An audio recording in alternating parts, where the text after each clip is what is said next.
안녕하세요. 오늘도 사연살롱을 찾아주셔서 감사합니다. 서울에서 아기 하나 데리고 친정아버지께 육아 도움 받으며 혼자 살아가는 돌싱녀예요. 아기가 태어난 지 얼마 안 됐는데 아이 아빠를 비롯한 시댁으로부터 아기만 데리고 도망치다 빠져나와 버렸네요. 친정아버지 혼자 사시는 친정으로 돌아와 복직하고 워킹맘으로 사는 지금 마치 천국으로 돌아온 것 같아요. 시댁 식구들과 남편과 함께 살던 그 집은 지옥과도 같았어요. 저희 전 남편은 최고의 전문직으로 꼽히는 의사였어요. 전문직 남자와 결혼을 앞둔 여성분들 꼭 기억하세요. 그 남자가 개천에서 용난 계룡남인지 아님 시댁에서 개원하는 걸 서포트 해줄 수 있는 집인지를요. 제 전 남편은 흙수저 집안에서 태어나 순전히 본인만 공부 열심히 해서 의사가 된 계룡남이었어요. 그러다 보니 온 시댁 식구들이 남편만 쳐다보고 빨대꽂이를 하더군요. 저도 적은 월급이지만 안정적인 공무원이고 시댁 식구들에게 최대한 정성을 다하려 했어요. 하지만 가난한 시댁 식구들은 절 가족이라 생각하는 게 아니라 남편 돈 축내는 식충이로 보더군요. 막장 시모와 개날라리 신우 셋과 함께 살던 시댁은 거대한 불구덩이 같았어요. 계룡남이 남편과 결혼한 지 3년 된 저까지 불구덩이로 끌어내리려고 하더군요. 다시 생각만 해도 너무 싫어서 소름이 다 돋네요. 둥글둥글하고 순한 성격이라 웬만하면 다 좋게 넘어가려던 제가 이렇게 입에 거품을 물고 이혼한 걸 보면 얼마나 막장 시댁인지 상상이 되시나요? 아무것도 모른 채 의사 남편과 결혼해서 학을 떼고 이혼하기까지 지난 3년간의 썰을 한 번에 풀어볼게요. 끝까지 함께 들어주시고 여러분께서 판단해 주세요. 갓 낳은 아기 데리고 이혼한 저의 선택이 옳았는지를요. 먼저 저희 친정아버지는 태권도 선수셨어요. 아쉽게도 국제대회에서 입상은 못하셨지만 돈 없는 집에서 못 먹고 못 배운 실력으로 그 정도면 엄청난 실력이었다고 생각해요. 늘 가난한 동네에서 없이 살다 보니 제 주변에는 다 못 사는 사람뿐이어서 세상 사람들이 다 허리띠 졸라매고 사는 줄 알았어요.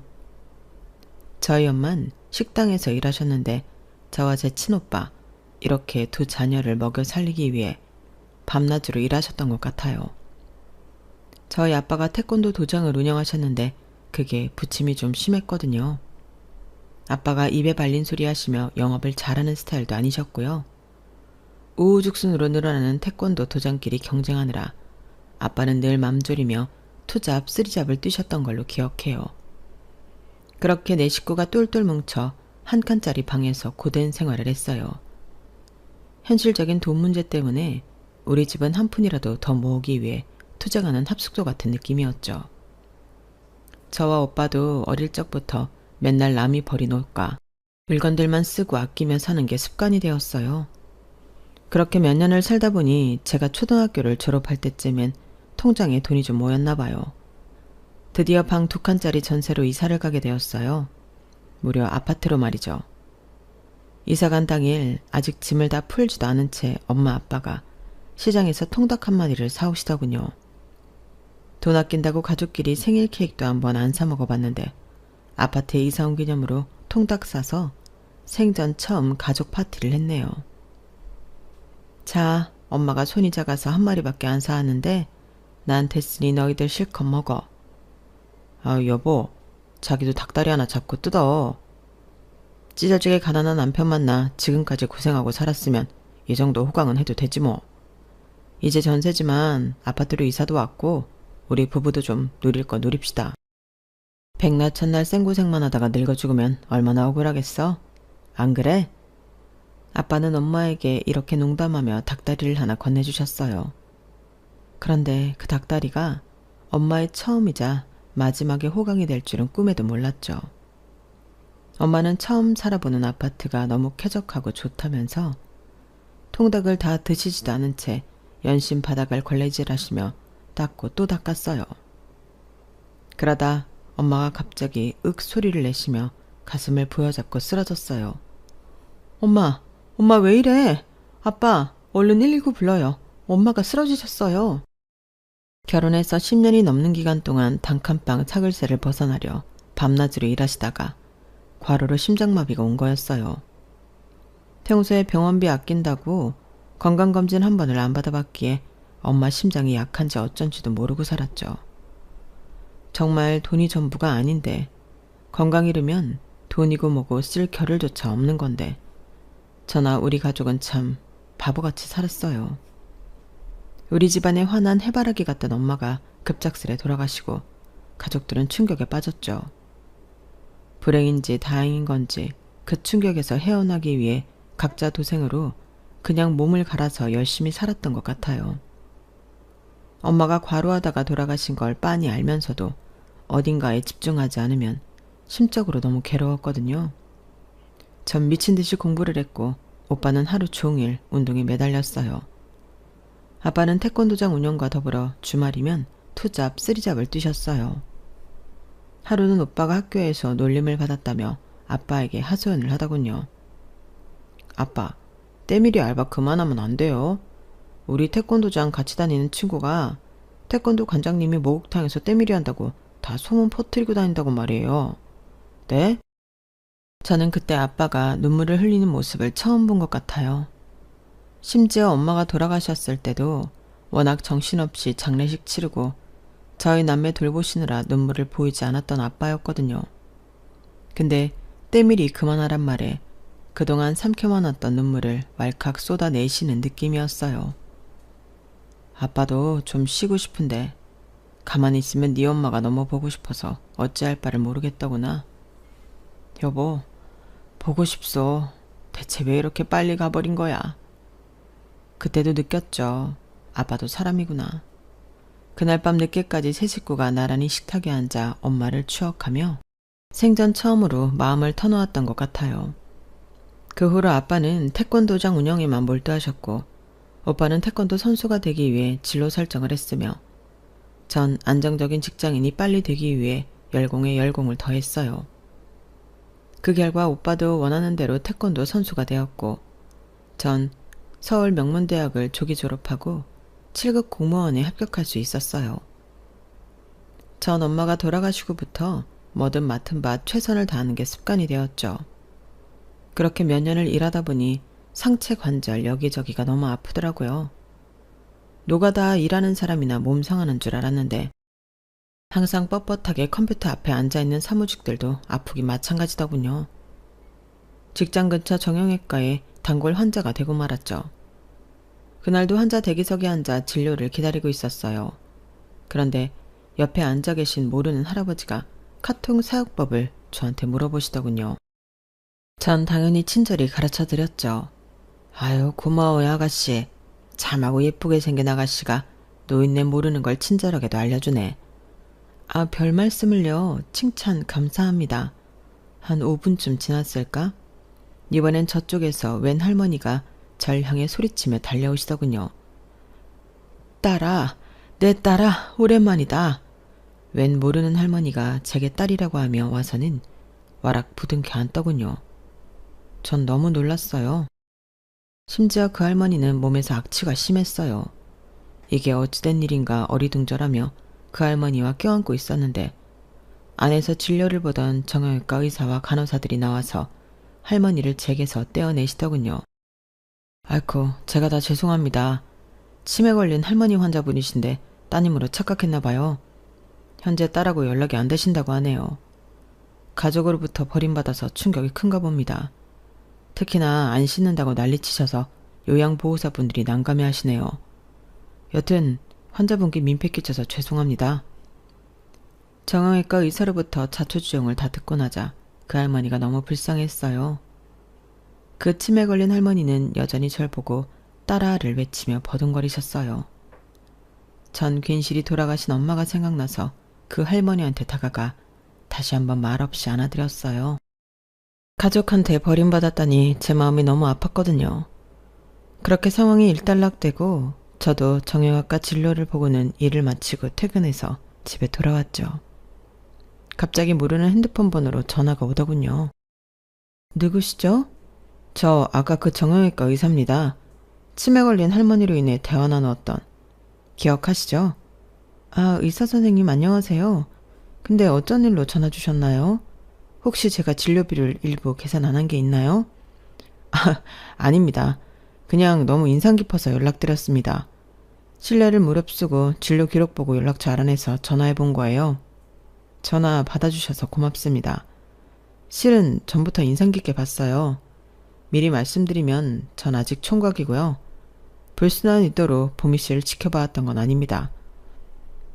사적인 감정으로 지켜봐왔지만 총각이 아가씨 좋아하는 게 불순한 건 아니겠죠?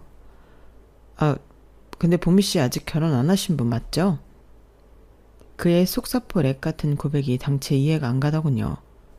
하지만 시종일관 웃으며 얘기하는 그의 목소리가 즐겁게 들렸어요. 저도 덩달아 기분이 좋아지더군요. 진료도 꼼꼼하고 친절하게 잘 봐주셔서 선생님이 환자가 제일 많던데 사적으로 대화 나눠도 참 소탈하시네요. 성격이 좋으신 것 같아요. 아, 좋게 봐주셔서 감사합니다.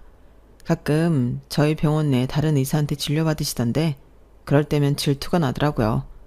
여튼 계속 신경이 쓰였습니다. 오늘 낮 사건도 있고 겸사겸사 이대로 지나가선 후회하겠다 싶어 연락드렸습니다. 제 고백을 받아주세요. 성격이 급하시네요.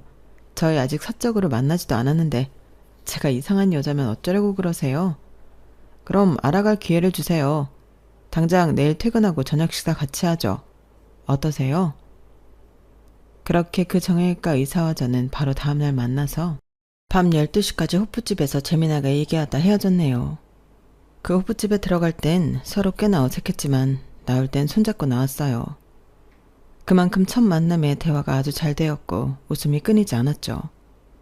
공통적인 관심사도 많았고요. 그리고 솔직히 털어놓자면 키 180 넘고 얼굴도 잘생긴 훈남 의사가 제게 스트레이트로 호감을 표현하는데 안 넘어갈 여자가 몇이나 있을까요? 그 남자의 이름은 박의상. 이 사람과 전 그날부로 커플이 되었죠. 이런 식으로 공부했으니 명문대 의대생이 되었겠구나 싶을 정도로 저와의 관계에 있어서 저돌적이었어요. 진짜 추진력 하나는 짱이었죠. 결혼 얘기까지 나오는데 몇 달 걸리지도 않았네요. 그런데 딱 하나 걸리는 게 있었어요. 바로 그의 가족들이었죠. 박이상 이 남자는 위로 누나 셋이 있었고 일찍이 홀로 된 홀어머니와 함께 살고 있었어요. 누나들은 모두 시집갔지만 하나같이 남편들과 사이가 안 좋다며 이혼 얘기가 오가는 중이라더군요. 그래서 그런지 뻔질나게 친정을 드나들었어요. 누나 셋과 홀어머니가 합심하여 마치 저와의 데이트를 방해라도 하려는 듯 맨날 불러대더군요. 분위기 잡고 뒷골목 아무도 없는 곳에서 뽀뽀라도 해볼락 하면 느닷없이 전화벨이 울렸어요. 여보세요? 큰누나? 집에 온 거야? 또 매형이랑 싸웠다고? 육탄전을 벌린 거야? 아휴, 애들도 있는데 성질 좀 죽이지 그랬어. 어디 다친 데는 없고? 정형외과 전문의인 남동생이 우리 누나 다친 데 없나 한번 봐줘야지 뭐. 지금 곧 갈 테니 조금만 기다려. 아니, 누나가 남편하고 치고받고 싸웠다고? 그걸 어떻게 아무렇지도 않게 얘기해? 평소에도 그래? 그게 일상이라 이제 나도 아무 느낌이 없네. 여튼 당장 집에 가봐야겠어. 자기야, 정말 미안해. 우리 내일 또 한번 분위기 잡아보자고. 빠이빠이. 그랬던 케이스가 어림잡아도 한 30번은 넘는 것 같아요. 한 번은 너무 열이 받아 남친한테 불같이 화를 내기도 했죠. 지금 장난해? 나랑 데이트 중에 또 쪼르르 집에 가겠다는 거야? 이번엔 몇 번째 누나가 남편하고 싸웠다는 거야? 자기 누나들은 다 쌈딱이야? 매번 이래놓고 나한테 결혼하자고 했던 거야? 어디 무서워서 결혼을 하겠어? 닭이 부리로 지렁이 쪼듯이 자기네 식구들이 날 쪼아먹는 거 아니냐고. 이 정도로 소리치며 화냈으면 남친도 반격할 줄 알았어요. 사실 이별할 각오까지 하고 분풀이 한 거였거든요.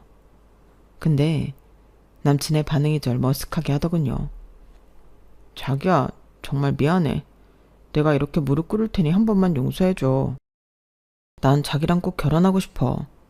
우리 엄마랑 누나들 다들 가난하게 자라고 가난한 매형들 만나 고생하는 사람들이라 거칠게 변해버렸나 봐. 원래는 진짜 여리고 심성 곱고 착한 사람들이야. 너무 불쌍하잖아. 그나마 우리 집에서 가장 성공한 내가 걷어줘야지. 안 그래? 자기도 어렸을 때 가난했었다며. 내 심정 알겠지? 남친의 사슴같이 큰 눈망울에 눈물이 가득 고여 저한테 빌리고 또 비는데 제가 오히려 미안해지더군요. 결혼 전에 아주 냉철하게 판단했어야 했는데 그때 당시엔 저도 완전히 남친한테 퐁당 빠져버려 아무것도 보이지 않았네요. 남친은 절 얼른 자기네 집에 데려가 인사시키고 싶어 했어요. 그동안 결혼하고 싶어서 어떻게 참았는지 엄청난 추진력으로 밀어붙이더군요. 저도 남친을 사랑했기에 거의 다 그의 제안대로 따랐던 것 같아요. 조신하고 깔끔하게 차려입고 예비시댁에 갔죠. 표면상으로 현재 그 집엔 남친과 예비시모만 살고 있었기에 시모 선물 정도만 챙겨갔어요. 그런데 막상 도착하니 현관에 웬 신발이 엄청 많이 있더군요. 누나들과 조카들까지 총 출동했더라고요. 그런데 어느 하나 절 반겨주는 이가 없었어요. 다들 쫙 찢어진 눈으로 팔짱 끼고 절 노려보고 있더군요. 안녕하세요. 김봄이라고 합니다. 처음 뵙겠습니다. 형님들도 다 와 계신지 모르고 어머님 선물만 좀 사왔네요. 꽤 큰 과일 바구니니 이따 부엌에서 제가 깎아올게요. 야, 장난해?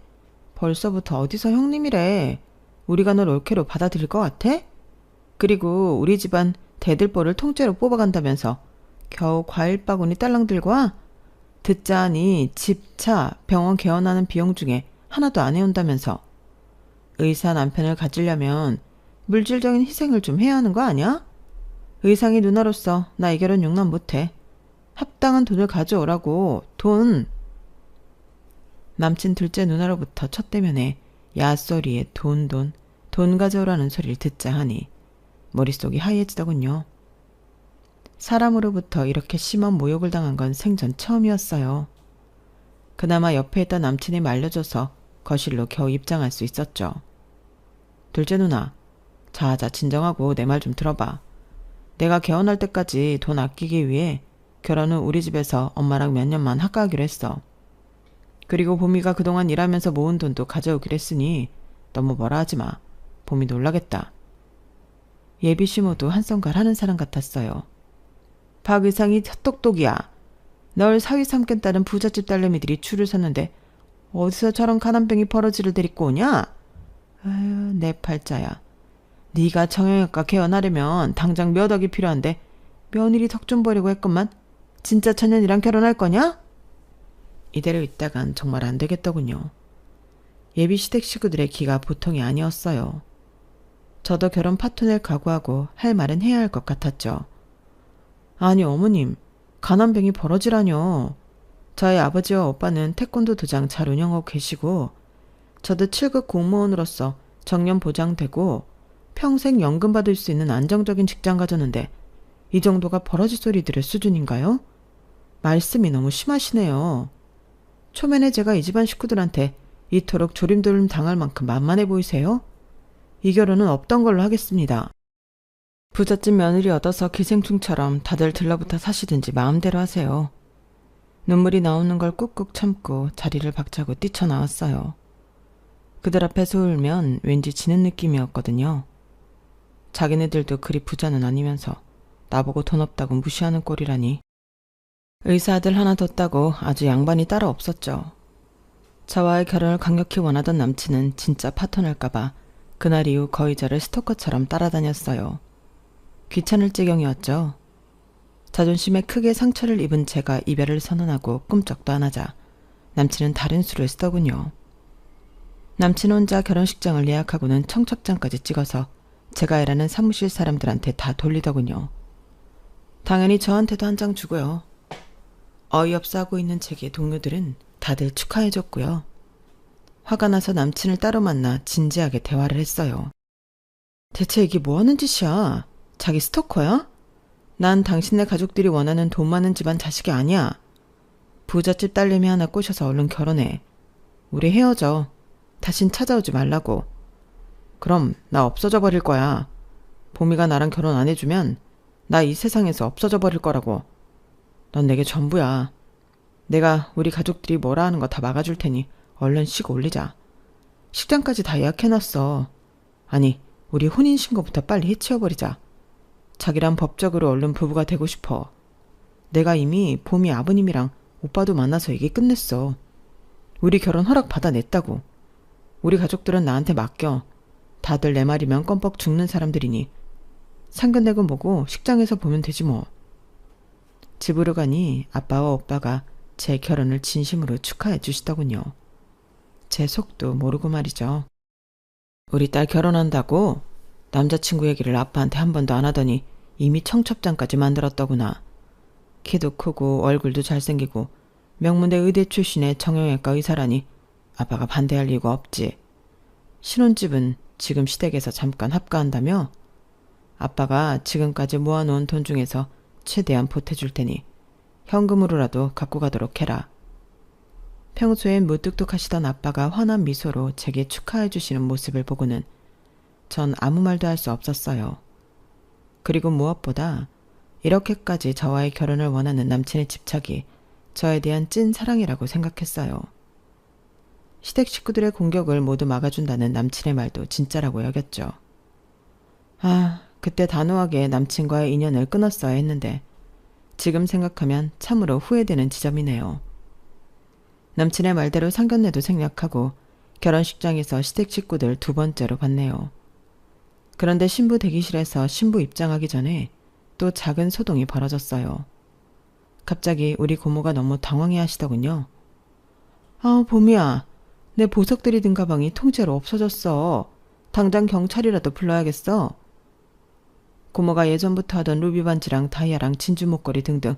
너 알지? 그거 다 합치면 1,000만 원도 넘는데 이를 어쩌니? 저희 친정과는 다르게 고모는 부잣집에 시집가서 주얼리도 다 진짜 보석들로만 착용하던 분이었어요.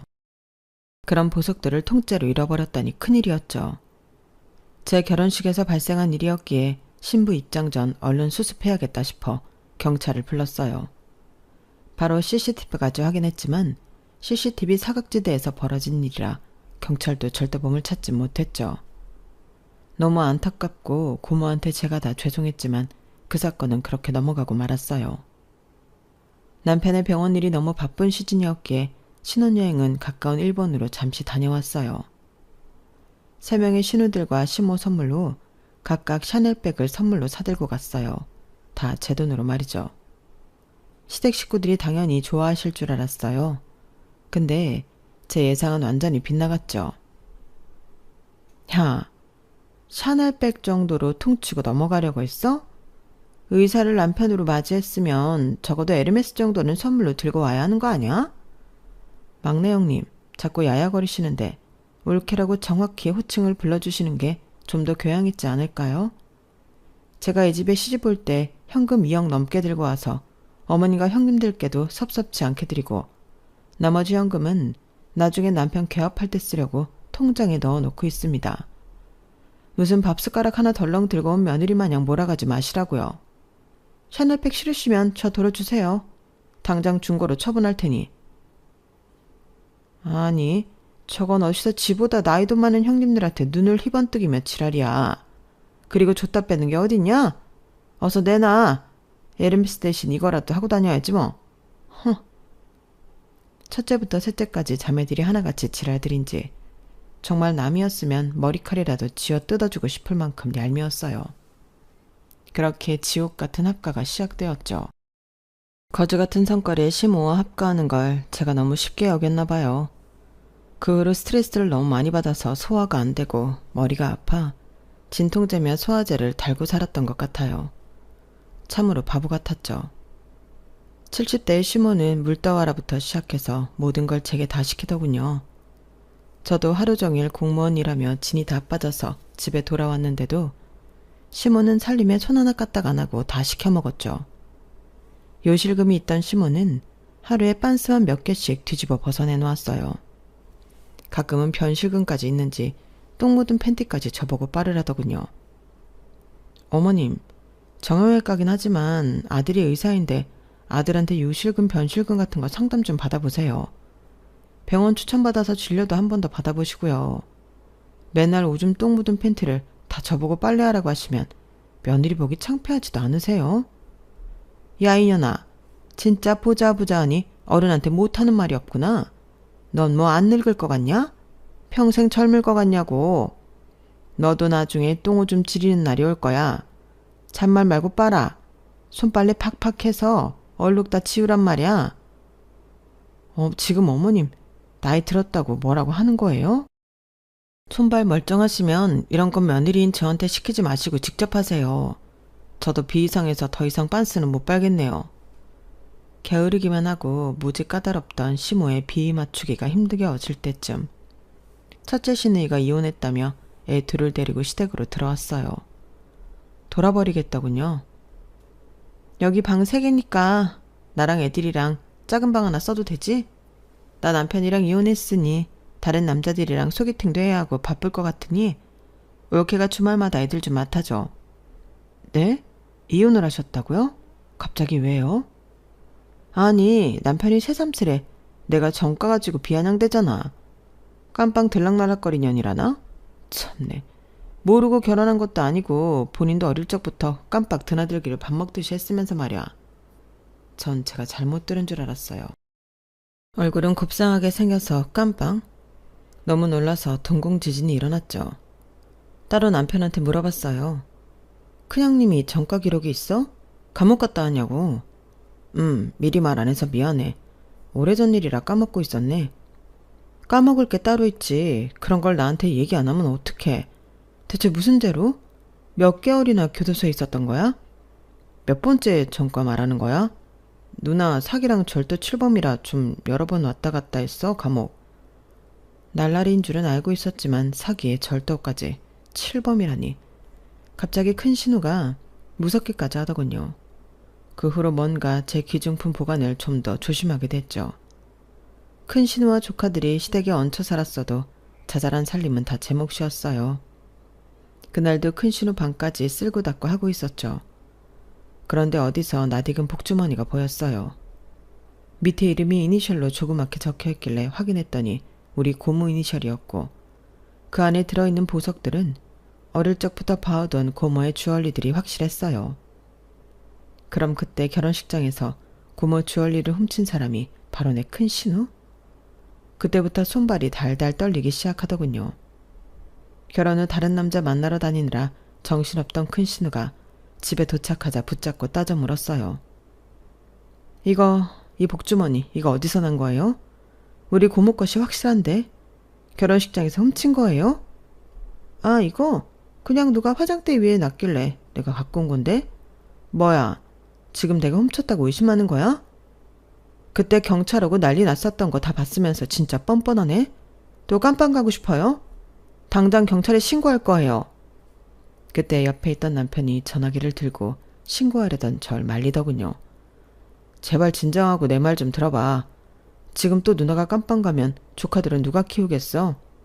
지금도 이혼한 매형이 양육비 한 푼도 안 줘서 내 월급에서 누나 생활비 주고 있는데 제발 신고하지 말고 그냥 넘어가주면 안 될까 여보? 뭐? 이혼한 누나랑 조카 생활비를 당신이 내고 있다고?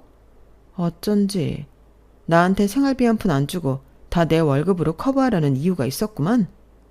난 당신이 개원할 비용 모으려는 줄 알고 생활비 한 푼도 요구 안 한 거야. 근데 엄한데 돈을 쓰고 있어? 아유 이 등신아. 가족들이 말려서 결국 신고는 안 하고 그대로 넘어가고 말았어요. 마음속으로 고모에게 너무나 미안했죠. 설상가상으로 한 달 뒤 둘째 시누이가 조카 넷을 데리고 시댁으로 기어 들어오더이다. 나도 언니처럼 쿨하게 이혼해버렸어. 아이 낸 육아에 스트레스 받아 돌아버리겠는데 동네 아줌마들하고 호스트바 한번 갔다고 남편이 난리를 치잖아. 지는 룸사롱이며 노래방 도우미며 맨날 여자들이랑 뒹굴면서 말이야. 아니 둘째 형님, 저희도 시댁에서 신혼살림하고 있긴 하지만 여기가 방 3개짜리 30평 아파트인데 아이 4까지 데리고 여기서 어떻게 다 같이 지내시려고요? 거실에서 자면 되잖아 올케.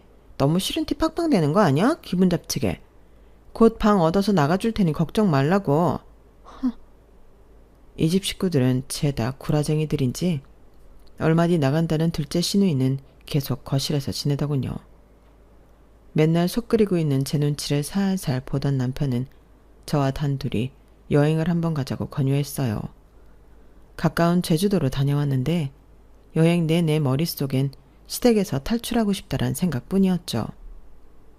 여행에서 돌아와서 얼마 지나지 않아 남편에게 분가를 제안했어요. 나 이대로는 못 살아. 당신 당장 핸드폰 켜고 통장 내어 까봐. 얼만큼 모았어?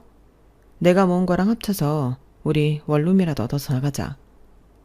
그런데 제 두 눈으로 확인한 남편의 통장 내역은 처참하더군요. 남편은 페이닥터 치고는 비교적 많은 월급인 세후 1,800만 원을 받고 있었어요. 그런데 현재 통장 잔액은 300만 원이 전부이더군요. 이게 다 뭐야? 지금 당신 재산이 300이 전부야? 어서 내역서 다 보여줘, 어서.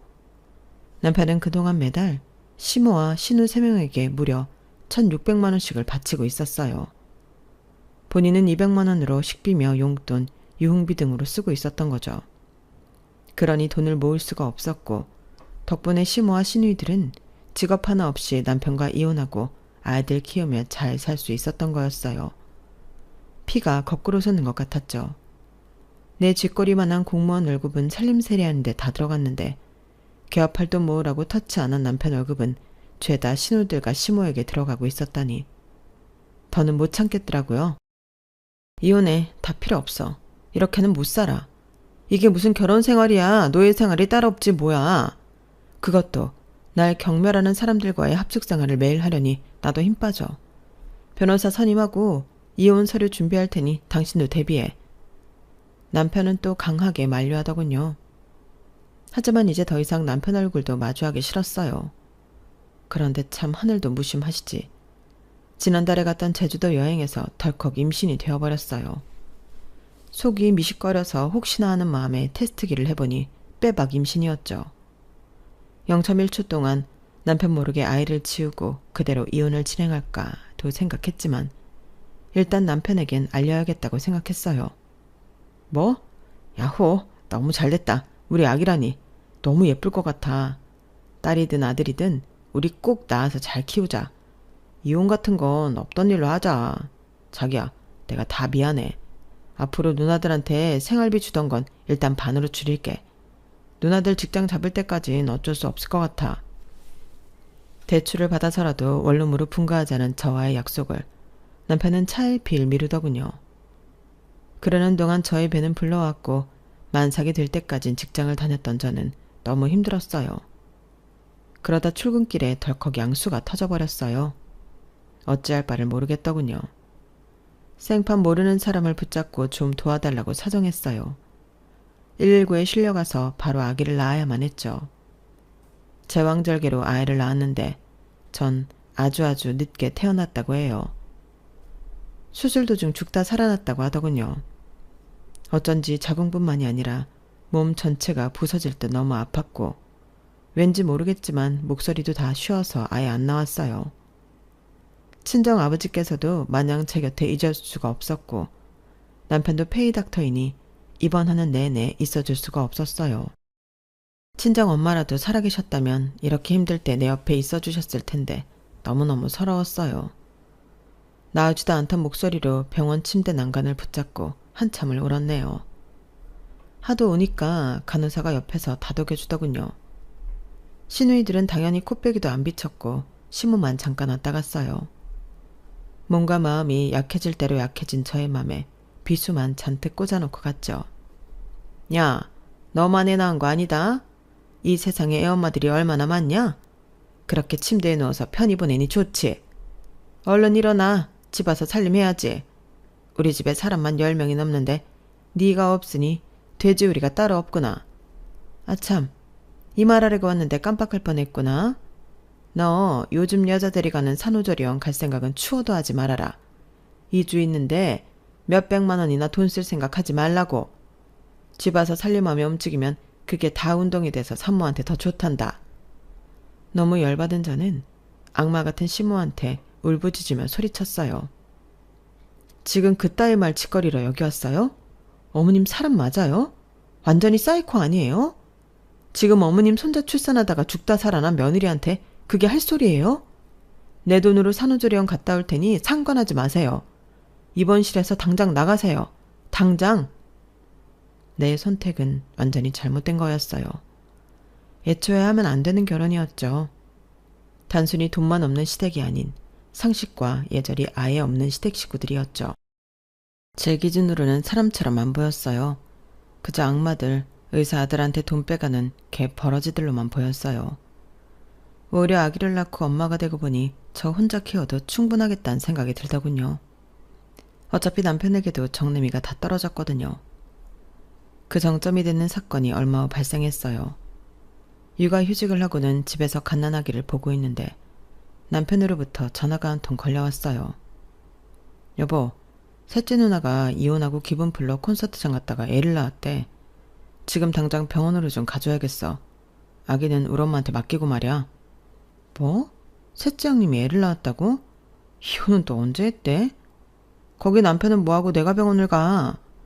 누나가 말하길 애 아빠가 누군지 몰라서 전 남편을 못 부른다네. 매형애는 아닌가 봐. 그래서 말인데 당분간은 당신이 애 좀 키워줘야겠어. 뭐? 지금 자기 뭐라고 했어? 우리 사랑이 낳은 지 얼마나 됐다고 나보고 애 아빠가 누군지도 모르는 조카를 키우라고? 제정신이야? 그럼 어떡해. 셋째 누나가 취업해서 직장에 다녀야 한다는데 산후조리도 제대로 못한 채 돈 벌러 직장 나가는 우리 누나가 불쌍하지도 않아 자기는? 순간 결심했어요. 아, 이 남자도 제정신이 아니구나. 이 남자랑 계속 살다간 내 명예 못 죽겠구나. 이 집 식구들은 날 사람이 아닌 노예로 보는구나. 탈출하자. 당장 이혼해. 진작 이 결혼 때려쳤어야 하는데 아니 아예 시작을 말았어야 했는데 사람인 줄 알고 상대했더니 이것들이 다 사람이 아니었네. 다 때려쳐. 병원이고 뭐고 당신 지금 당장 집으로 들어와. 밖에서 다 듣고 있던 신우들이 제 방으로 쳐들어와 다짜고짜 삿대질을 하더군요. 아니 옳게. 우리 막내 동생이 지금 애를 낳아서 좀 가보라는데 그게 그렇게 싫었어? 우린 아이들이 있으니까 못 가고 집에서 노심초사하고 있는데 아기 우리가 봐줄 테니 얼른 갔다 와. 뭐? 니네 애들만 소중하고 내 애기는 아무한테나 맡겨도 되는 존재냐? 야 이년들아. 니네 막내 동생이 애 아빠도 모르는 아기를 콘서트장에서 낳았다는데 그걸 왜 올케인 나보고 가라는 거야. 그것부터가 벌써 또라이 짓이라고. 알아? 시모가 갑자기 내 뺨을 때리더군요. 이 미친 할매가 감히 내 뺨을 때려? 그때부터 시댁 식구들과 저의 육탄전이 시작됐죠. 전 태권도 선수 출신인 우리 아빠로부터 다년간 배웠던 태권도 기술을 가감없이 발휘했어요. 날라차기며 뒤돌려차기, 주먹 휘두르기 등등 시모로부터 뺨을 먼저 맞았으니 이미 제정신이 아닌 상태로 다 때려 눕혔어요. 그때 남편이 들어오더군요. 남편한테도 싸대기를 쓰게 때리고 침을 확 뱉고는 아기와 함께 집을 나와버렸어요. 그 지옥 같은 소굴을 말이죠. 택시 타고 아기와 함께 친정으로 향하는데 이제 자유다 라는 말이 저도 모르게 터져 나오더군요. 그들은 지은 죄가 많고 뒤가 구린 사람들이니 이 사건에 대해 결고 넘어지진 않더군요. 저의 매운맛을 보여줬더니 이혼도 순순히 해줬어요. 그 후로 양육비도 매달 꼬박꼬박 주고 있고요. 친정 아버지께는 죄송하지만 제 인생에서 가장 잘한 일은 이혼이네요. 시댁에 더 있었다간 아마 스트레스로 이미 저 세상 사람이지 않을까 싶어요. 여러분께서도 너무 아니다 싶으면 과감히 인연을 끊는 게 정신건강에 좋지 않을까 싶어요. 물론 저의 케이스처럼 막장 시댁은 거의 없겠죠. 결혼 전에 눈 크게 뜨고 꼭 현명한 선택을 하시길 바랍니다. 제 이야기는 여기까지입니다. 모두 행복하시고 건강하세요. 여러분, 사연 댓글에 응원과 현명한 조언 부탁드려요. 좋아요와 구독은 저에게 큰 힘이 됩니다. 오늘도 좋은 일 가득하세요.